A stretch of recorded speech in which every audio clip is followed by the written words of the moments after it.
আসসালামু আলাইকুম রহমতুল্লাহি ওবরকাতুহ। সম্মানিত দর্শক, আজকে যে বিষয়টি নিয়ে আলোচনা করব সেটি ব্যাখ্যা করার জন্য কয়েকদিন আগের একটি ঘটনা আপনাদেরকে স্মরণ করে দিতে চাই। বিএনপির বর্ষীয় নেতা এবং মহাসচিব মির্জা ফখরুল ইসলাম আলমগীর অত্যন্ত সম্মানিত, মার্জিত ভদ্রলোক। সম্প্রতি তিনি ডক্টর মোহাম্মদ ইউনূসের সঙ্গে একটি অনুষ্ঠানে উপস্থিত হয়েছিলেন এবং সেখানে তার একটি বক্তব্য সারা বাংলাদেশে তোলপাড় সৃষ্টি করেছিল।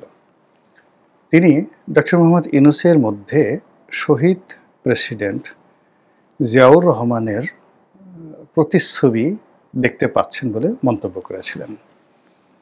আমার মনে নাই ঠিক যে অনুষ্ঠানটা কী ছিল, তারপর কোন প্রেক্ষাপটে তিনি এই কথাগুলো বলেছিলেন। তার সেই বক্তব্যের যে অন্তর্নিহিত তাৎপর্য, এটা কী ছিল, ওটার পক্ষে কোনো কিছু বলার হয়তো কিছু ছিল, কিন্তু ওই সময়টিতে তাকে নিয়ে এতটা বেশি ট্রল হচ্ছিল, বিষয়টা নিয়ে এত ট্রল হচ্ছিল, তখন যদি এটা নিয়ে আমি কোনো পক্ষে বা বিপক্ষে যাই বলতাম না কেন, ওটা ঠিক আমিও ধারণ করতে পারতাম না, বিএনপিও হয়তো ধারণ করতে পারতো না। এই জন্য আসলে ওই বিষয়টা নিয়ে ওই মুহূর্তে আমি তেমন কোনো কথা বলিনি, আর কোনো ভিডিও করিনি। কিন্তু যে নির্মম নিষ্ঠুর সমালোচনা হয়েছিল মির্জা ফখরুলকে, রীতিমতো বিএনপির অনেক লোক, বিএনপি বিরোধী অনেক লোক যেভাবে ট্রল করেছিলেন, তা মির্জা ফখরুল সাহেবের জীবনে আর কখনো হয়নি। যেটা সবাই বলার চেষ্টা করেছিলেন যে ঠিক আছে, শহীদ প্রেসিডেন্ট জিয়াউর রহমানের প্রতিচ্ছবি যদি ডক্টর মোহাম্মদ ইউনূসের মধ্যে মির্জা ফখরুল সাহেব দেখতে পান, তাহলে তো আর নির্বাচন দরকার নেই, ইলেকশন দরকার নেই। ডক্টর মোহাম্মদ ইউনূস আছেন, তিনি থাকুন। নির্বাচন হলে সেখানে প্রধানমন্ত্রী হবেন যাকে বলা হয় তারেক রহমান সাহেব। তো মির্জা ফখরুল সাহেব তো তারেক রহমান সাহেবের ভিতরে শহীদ প্রেসিডেন্ট জিয়াউর রহমানের প্রতিচ্ছবি দেখতে পাননি, কখনো বলেননি। আবার বিএনপির যারা লোকজন, তারা কখনো চায় না যে তাদের পার্টির ফাউন্ডিং ফাদার, এই দলটি যিনি প্রতিষ্ঠা করেছেন, জিয়াউর রহমানের এই যে ভাবমূর্তি, তার যে ইমেজ, এটি অন্য কোনো নেতা দ্বারা প্রতিস্থাপিত হোক। এর কারণ হলো জিয়াউর রহমানের যে লিগেসি, তার যে ঐতিহ্য, মুক্তিযোদ্ধা হিসেবে, তারপর সেই ৭ই নভেম্বরের পরবর্তী সময়ে সেনাবাহিনী এবং দেশে স্থিতিশীলতা বজায় কারী হিসেবে, দেশে প্রথম মার্শাল ল অ্যাডমিনিস্ট্রেটর হিসেবে সফল, প্রেসিডেন্ট হিসেবে সফল, একটি রাজনৈতিক দল প্রতিষ্ঠা করে যেভাবে তিনি জনপ্রিয়তা অর্জন করেছেন, সফল, এবং সর্বোপরি তার যে মৃত্যু, এটি যেভাবে সারা বাংলাদেশের মানুষকে আবেগময় করে তুলেছিল, বিএনপির প্রতি মানুষের দুর্বলতা জন্ম দিয়েছিল, এবং বিএনপির সমর্থকদেরকে যেভাবে বজ্র কঠিন ইস্পাতের মতো পরস্পরের সাথে সম্পৃক্ত করেছিল, এটি অন্য কারোর সঙ্গে তুলনীয় নয়। হয়তো বেগম জিয়া, হয়তো তারেক জিয়া, হয়তো পরবর্তী অন্য কেউ বিএনপির নেতা, তারা কোনো কোনো ক্ষেত্রে শহীদ প্রেসিডেন্ট জিয়াউর রহমানের সফলতাকে ছাড়িয়ে যাবেন, কিন্তু অ্যাজ এ হোল তাদের কোনো কর্মকাণ্ড দ্বারাই সেই শহীদ প্রেসিডেন্ট জিয়াউর রহমানের প্রতিচ্ছবি অর্জিত হবে না। আর যদি সেটা হয়, তাহলে বিএনপি ভেঙে টুকরো টুকরো হয়ে যাবে এবং সেখানে নতুন আরেকটি দল তৈরি হয়ে যাবে। তো কাজেই বিএনপি কখনো চাইবে না যে বিএনপির মধ্যে জিয়াউর রহমান সাহেবের চাইতে বড় কোনো নেতা আসুক, তার চেয়ে বড় কোনো রেভলিউশন সেখানে তৈরি হোক, এতে করে সেই বিএনপির যে স্বকীয়তা, এটি হারিয়ে যাবে। আওয়ামী লীগের ক্ষেত্রে তিনবার এই ঘটনা কিন্তু ঘটেছে। প্রথমবার আওয়ামী লীগ প্রতিষ্ঠাতা মাওলানা আব্দুল হামিদ খান ভাসানী, তো যখন ভাসানীর চাইতে বড় নেতা চলে এলেন হোসেন সৈয়দ সোহরাওয়ার্দী, ভাসানী শেষ, আওয়ামী লীগ ভেঙে গেল, আলাদা মানে যাকে বলা হয় সেই ন্যাপ তৈরি হলো, ন্যাশনাল আওয়ামী পার্টি তৈরি হলো। তো এরপরে হোসেন শহীদ সরওয়ার্দীর জমানা চলতে থাকলো।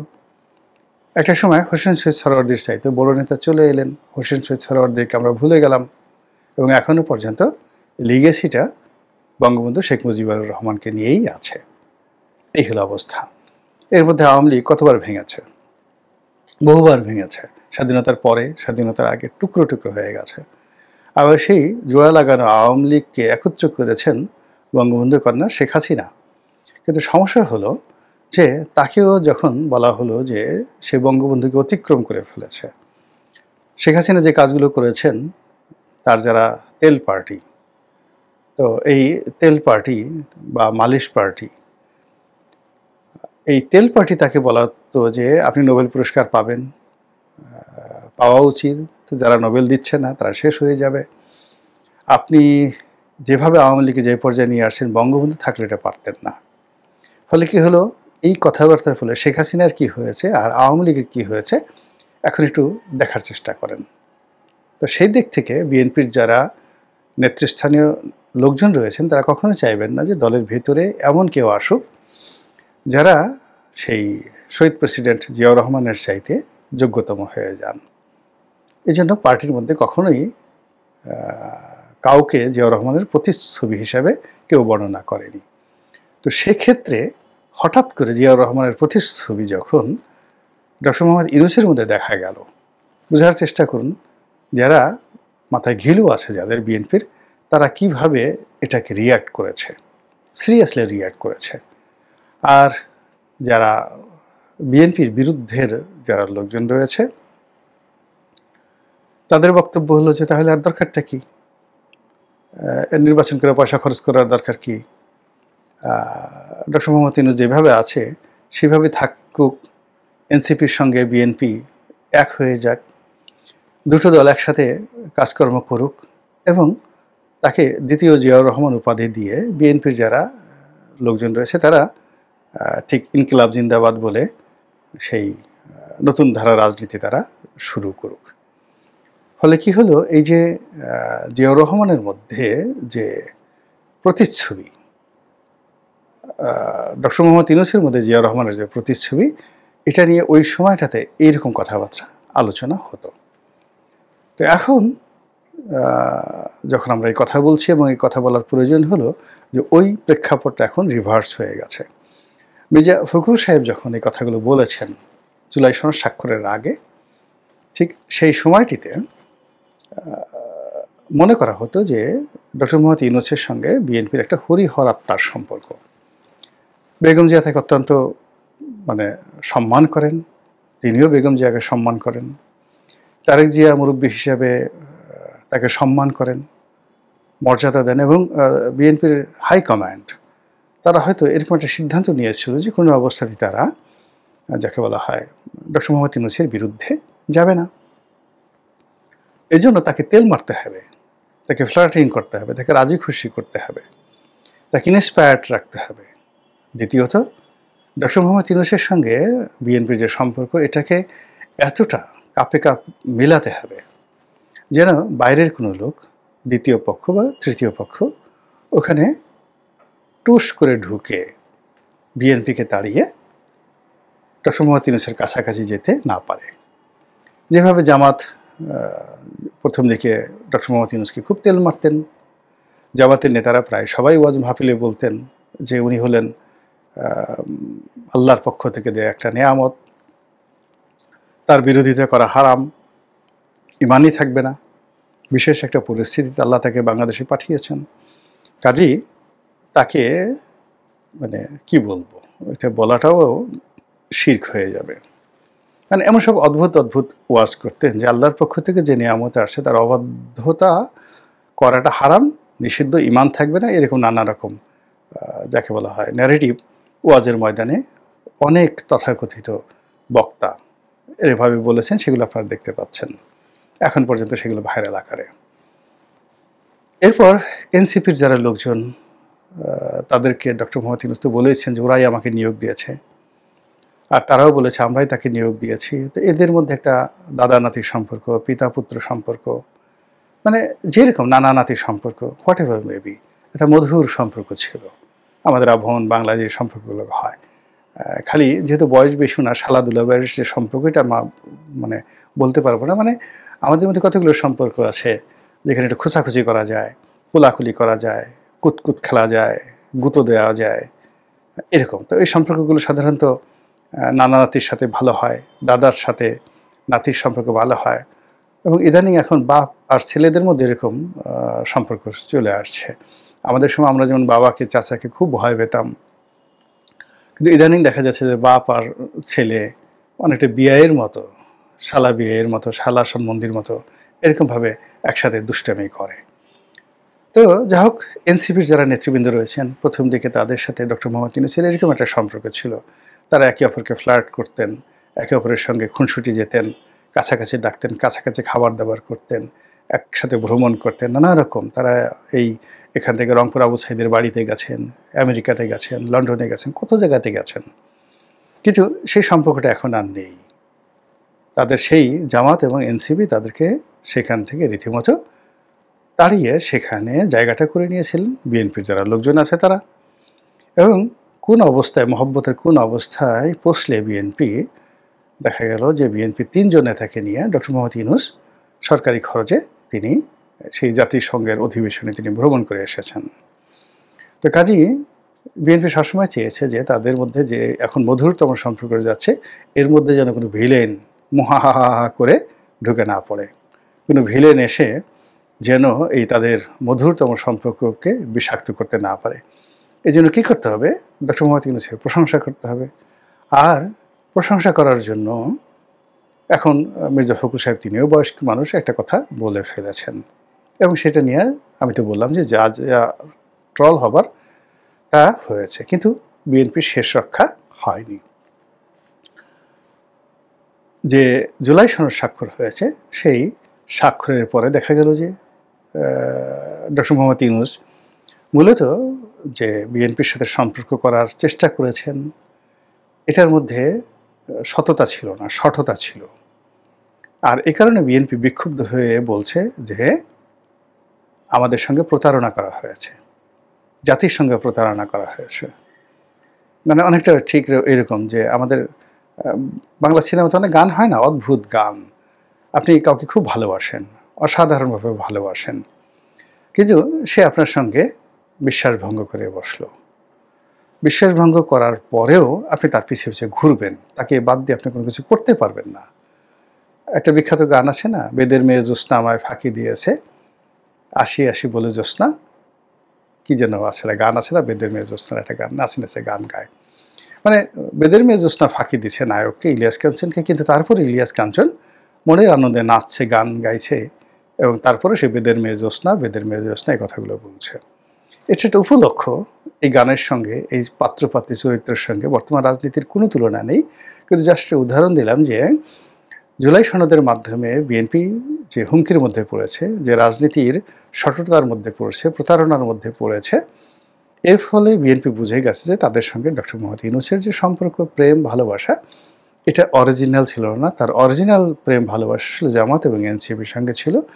ফলে এখন ওই যে মির্জা ফখরুল সাহেবের সেই কথা, জিয়াউর রহমানের যে প্রতিচ্ছবি, এটা নিয়ে আবার নতুন করে ট্রল হচ্ছে। কি ট্রল হচ্ছে? এখন যে ভোটের কথা বলা হচ্ছে, গণভোট, জুলাই সনদ গ্রহণ করার ব্যাপারে বা বর্জন করার ব্যাপারে একটা গণভোট হবে, হানা ভোট। বিএনপি এই ভোটটা দিতে চাচ্ছে না। কেন? মূলত বিএনপির আশঙ্কা যে এই ভোটটা যদি হয়ে যায় গণভোট, এবং সেখানে হা ভোট যদি জয়যুক্ত হয়, এবং হবে ওইভাবে তৈরি করা হবে meticulously, there is no way 90%ও যদি না ভোট পড়ে, রাষ্ট্রযন্ত্র এমন একটা শক্তিশালী, তারা ইচ্ছা করলে এটাকে হা ভোট বাড়াতে পারে, 90% হা ভোট। তো এই জন্য হা ভোট যদি হয়ে যায়, জুলাই সনদ গৃহীত হলো, ওটাকে বলা হলো এটা একটা বিপ্লবী সরকার, সংবিধানবাদ, এই সরকার আরও 5 বছর থাকবে, বিএনপির কিচ্ছু করার থাকবে না। এই জন্য বিএনপি আসলে এই নির্বাচনটা দিতে চাচ্ছে না। আর এই নির্বাচনটাকে করানো, অনুষ্ঠান করানো, এটা এনসিপি এবং জামাতের অস্তিত্বের বিষয়। আর ডক্টর মোহাম্মদ ইউনূসেরও এটা মানে নির্বাচন হওয়ার চাইতে এই গণভোট হওয়াটা, জাতীয় নির্বাচনের চাইতে গণভোট হওয়াটা তার জন্য স্বস্তিদায়ক এবং বলতে গেলে কিছুটা হলো সেফ এক্সিটের ক্ষেত্রে অথবা সেফ এক্সিস্টেন্সের ক্ষেত্রে তার জন্য সুবিধাজনক। ফলে তিনি আবার চুপচাপ বসে আছেন। আর রাজনীতির ময়দানে সেই এনসিপি, জামাত, বিএনপি আগের মতো লড়াই সংগ্রাম শুরু করেছে। এখন সেই যে হা না ভোট সম্পর্কে লোকজন টিটকারি করে বলছে যে বিএনপির অস্তিত্ব তো হা না ভোটের মধ্যে। জিয়াউর রহমান সাহেব তার ক্যারিয়ার শুরু করেছিলেন, রাজনীতি শুরু করেছিলেন এই হা না ভোটের মাধ্যমে।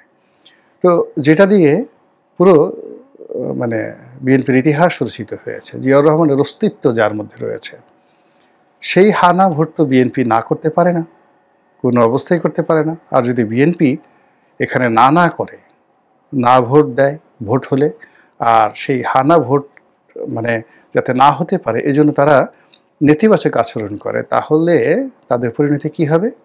বলার চেষ্টা করেছেন যে তাদের অস্তিত্ব শুরু হয়েছিল হা ভোটের মাধ্যমে, না ভোটের মাধ্যমে। তাদের ইতিহাস, সংস্কৃতি যা কিছু আছে সব হা না ভোটের মাধ্যমে। এবং হানা ভোট না হলে জিয়াউর রহমান হতেন না, হানা ভোট না হলে বিএনপি হতো না। যে হানা ভোটের হায়ের মাধ্যমে বিএনপির জন্ম হয়েছে, এখন সেই বিএনপি যদি আবার না ভোটের কথা বলে আর হানা ভোট বাতিল করার জন্য শুধু না নো বলতে থাকে, তাহলে এতেই বিএনপির পতন ঘটবে, বিএনপি শেষ। এবং এই কথা এখন রীতিমতো মশহুর হয়ে পড়েছে। আর এই কথার প্রেক্ষিতে ওই যে চাঁদের সাথে আমি দেব না তোমার তুলনা, তুমি চাঁদ হতে যদি তবে দূরেই চলে যেতে, সেই বিখ্যাত গান, সৈয়দ শামসুল হকের সেই বিখ্যাত গান। তো সেই গানের মতো করে আসলে ডক্টর মোহাম্মদ ইউনূস আমাদের রাজনীতির অঙ্গনের চাঁদ। শুধু দেখা যায় দূর থেকে, আলোক, পূর্ণিমার আলোক এর দ্বারা অবগাহন করা যায়, স্পর্শ করা যায় না, একে ওন করা যায় না। বিএনপি ওন করতে পারছে না, এনসিপি ওন করতে পারছে না। তিনি ভরা পূর্ণিমায় যার উপর আলোক বর্ষণ করেন, অমনি তার মাথা খারাপ হয়ে যায় এবং তিনি ডক্টর মোহাম্মদ ইউনূসের প্রশংসা করতে থাকেন। আবার ভরা পূর্ণিমার যে প্রতিচ্ছবি তিনি যখন ঘুরিয়ে অন্যদিকে নিয়ে যান, চাঁদের মতো, একদিকে অমাবস্যা আর পূর্ণিমা পৃথিবীর অন্য যে প্রান্তরে চাঁদ আলোক বিকিরণ করে, সেখানে আনন্দের বন্যা বয়, আর যেখানে অমাবস্যা সেখানে আর্তচিৎকার শুরু হয়ে যায়, সমুদ্রে বন্যা হয়ে যায়, নদ নদীতে বন্যা হয়ে যায়, ভরা জোয়ার হয়ে যায়। বাংলাদেশেও তদ্রুপ। ডক্টর মোহাম্মদ ইউনূস যেদিকে ঝুঁকেন, হাসি দেন, ওইদিকে খুশির বন্যা, প্রশংসা ছুটতে থাকে, আনন্দের বন্যা ছুটতে থাকে। আর কোনো দিক থেকে মুখ ফিরিয়ে নিয়ে গেলে মুহূর্তের মধ্যে সেখানে আর্তচিৎকার শুরু হয়, বাঁচাও বাঁচাও বাঁচাও। এখন ওনার যে দৃষ্টি যাদের উপর আছে তারা খুব উল্লাস করছেন, আর ওনার দৃষ্টি যাদের উপর নেই তারা আর্তচিৎকার শুরু করেছেন। এভাবেই বাংলাদেশের রাজনীতি চলছে। আর এই রাজনীতি কি আজীবন এইভাবে চলবে? ভবিষ্যতের মালিক একমাত্র আল্লাহই ভালো জানেন। আসসালামু আলাইকুম রহমতুল্লাহি ওয়া বারাকাতুহু।